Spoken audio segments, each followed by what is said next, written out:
ছোট ভাই গাছের তো একটা কাঁঠাল পাচ্ছি। ঠিক তো আছে, কাটল তো গাছের থেকে পারবেন। ওই কাঁঠালটা বাজারে বেচতে গেছিলাম, ঠিক তো আছে, কাটল তো বাজারে বেচ ভাই। 2টা কাস্টমার আইছিল, কাঁঠালটা 10 টাকা দাম করে। ঠিক তো আছে, ছোট একটা কাটল 10 টাকা তো দাম করবো।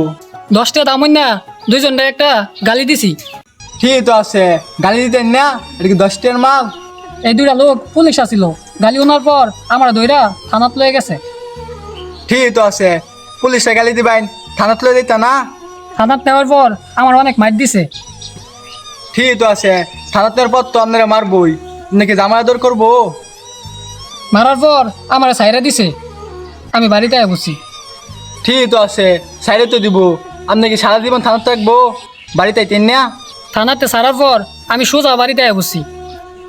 ঠিক তো আছে, ডাইনা বাবা না চাইয়া শুধু এই তো বাইতে ভাই। জানোস কাঁঠালটা কোন গাছতে পাচ্ছি? ঠিক তো আছে, কেমনে জানাম আপনি না কইলে। কালকে রাইতে কাঁঠালটা টগর গাছেতে পাচ্ছিলাম। ঠিক তো আছে, না না, এটা ঠিক নাই। আপনি আমার কাছে থেকে কাটল ফেরা আমার এত বড় ইতিহাস কইলাইন।